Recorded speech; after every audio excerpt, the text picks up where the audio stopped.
having multiple opinions about certain belief.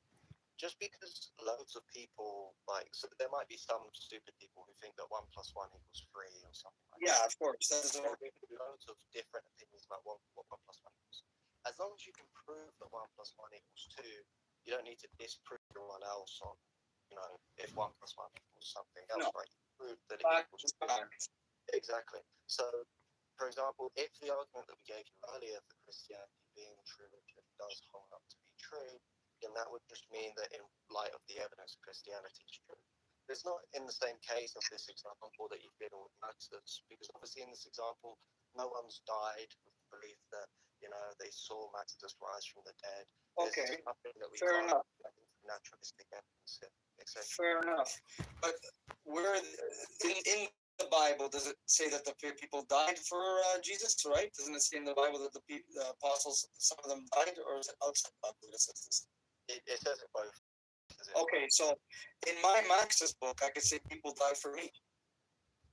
Okay, but so for example, people outside of the Bible that aren't Christians attest to the deaths of some of the apostles. So for example, Flavius Josephus, a Jew, records how the Jews killed Jesus' brother James. But if Maxus, I don't know what you want to call this, Maxisism, right? If this is a true belief, we probably wouldn't expect that like a hostile source records like the death of some of his apostles, even though they were in a position to know whether something's true or false. I understand that, but like even here, Josephus is, oh my gosh, man, sorry, Josephus's description of Jesus, and he said Jesus is a wise man. It will be lawful to call him a man, for he was a doer of wonderful works, a teacher of such men as receive the truth with pleasure. So he's saying Jesus is a great man, which I agree with. Jesus was a great man, but nowhere in there does he say Jesus was divine. Yeah, well, obviously, okay, so first of all, there is some interpolation with the source of Josephus. So most scholars today don't think that where he calls him a great man is a part of the original text. But because we also have a 9th century Arabic copy of Josephus, which doesn't include that part. But it still includes the greater part of his passage mentioning Jesus, and also the other part in Josephus where he mentions Jesus' brother James. Now, the reason why this is important is because we're working off of something called the criterion of comparison, right? If Josephus just straight out said Jesus is God, I believe that, then Josephus would no longer be a hostile source because he's just agreeing with us and then he would be a Christian, right? So if Josephus said that, it wouldn't be very significant at all to us.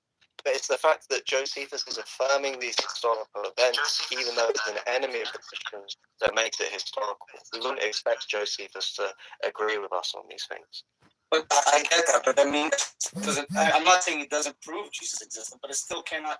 You can't really say that because then it keeps you in a safety net. You know what I'm saying? I mean, yeah, Josephus does witnesses him as a wise man, which I think most people on this earth, even I think the Muslims, believe that Jesus was a great man.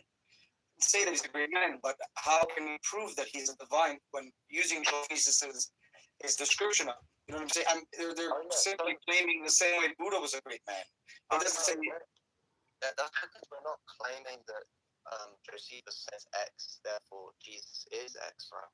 We're making what's called a cumulative case. I can't even pronounce the word. But basically, what we're doing is we're gathering in all of the evidence and we're saying, let's look at it all and make an abductive case for why this is true, right? We're not saying, oh, because Josephus says this, it must be true.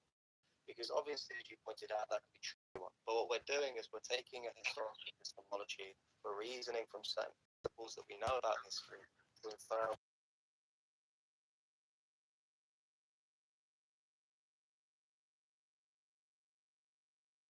Josephus is one of the major individuals who wrote about him, correct?